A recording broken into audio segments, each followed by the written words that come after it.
Nobody plans to get addicted to anything. That's the part that doesn't make sense on the surface. Nobody sits down and thinks, today, I'm going to build a habit that's going to control my life for the next 10 years. And yet, it happens to people constantly, across every category, completely against their own stated intentions. So either humans are just bad at making decisions, or there's a system running underneath the decision that nobody told you about. There's a system, and once you see it through the right lens, addiction stops looking like a willpower problem and starts looking like exactly what it actually is: an exploit, a glitch in your brain's reward system that gets found and abused, the same way speedrunners find glitches in games that the developers never intended players to use. Let's break it down. Every game has a reward function, some internal system deciding what counts as progress and how much to celebrate it. Kill an enemy, small reward. Finish a level, bigger reward. Beat the final boss, biggest reward in the game. The system is calibrated so the size of the reward matches the size of the accomplishment. That calibration is what makes a game feel fair, what makes progress feel earned. Your brain runs the exact same kind of reward function. It's just running on a chemical called dopamine instead of an XP counter. Accomplish something difficult, you get a hit of dopamine. Eat food when you're hungry, dopamine. Connect with another person, dopamine. The whole system exists for one reason: to make you repeat behaviors that kept your ancestors alive and reproducing. Difficult, important, survival-relevant stuff gets rewarded. Random, meaningless stuff doesn't. That's the design. That's the balance the system's shipped with. Addiction is what happens when something finds a way to trigger the maximum reward without requiring the difficulty that was supposed to earn it. It is the exact same exploit as a speedrunner clipping through a wall to skip straight to the end credits. The reward function fires. The "you completed it" signal goes off. Except none of the actual content got played. None of the actual difficulty got overcome. The system got tricked into paying out the jackpot without the work that's supposed to unlock it. Drugs, certain foods, social media, gambling, they're all different versions of the same wall clip. They found a way to flood your dopamine system directly, bypassing the difficulty requirement entirely. And here's the part that makes it dangerous instead of just clever.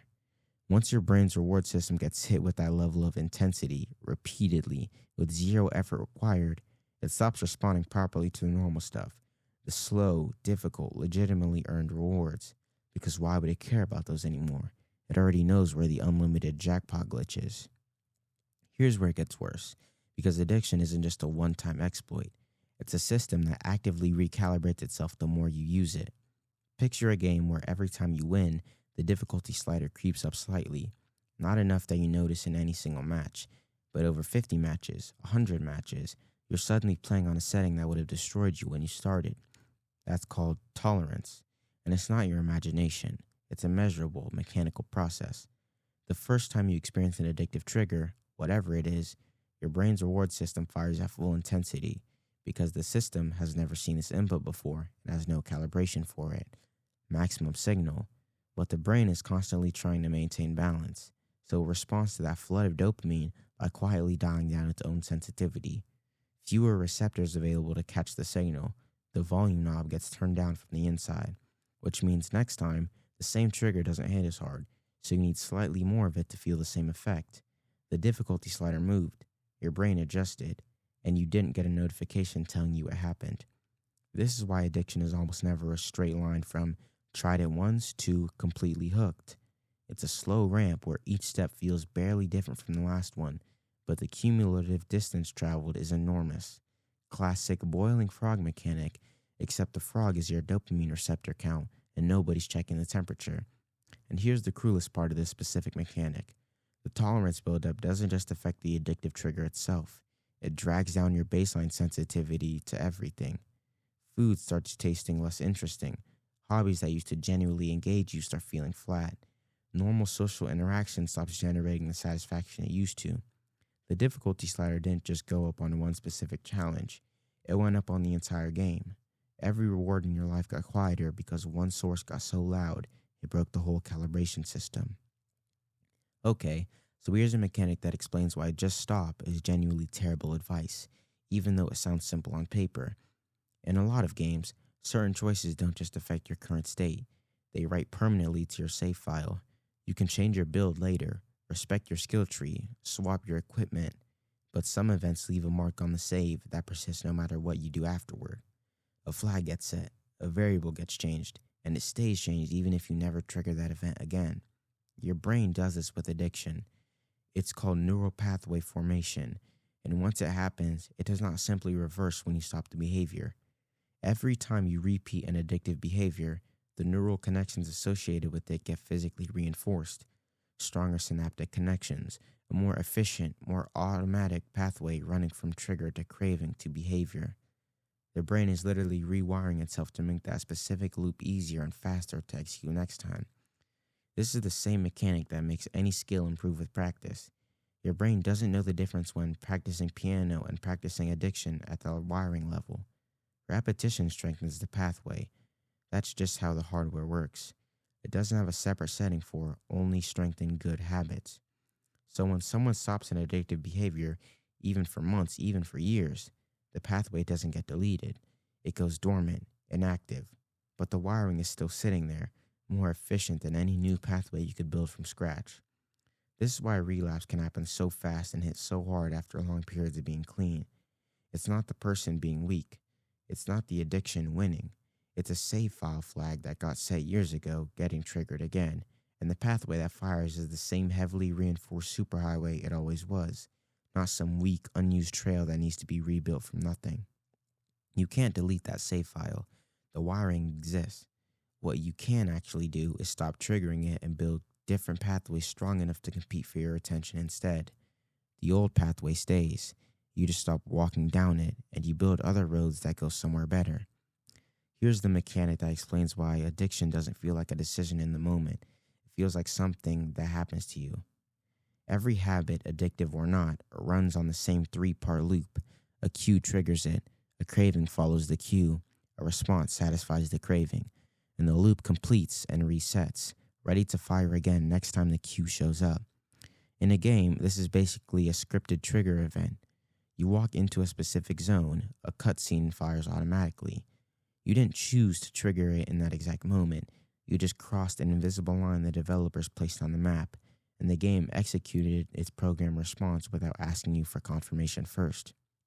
Addiction cues work the same way. Stress, boredom, a specific time of day, a specific location, a specific person, a specific emotion. Any of these can become the invisible trigger line, and once you've crossed it enough times, paired with the same response, your brain doesn't wait for you to consciously decide anything.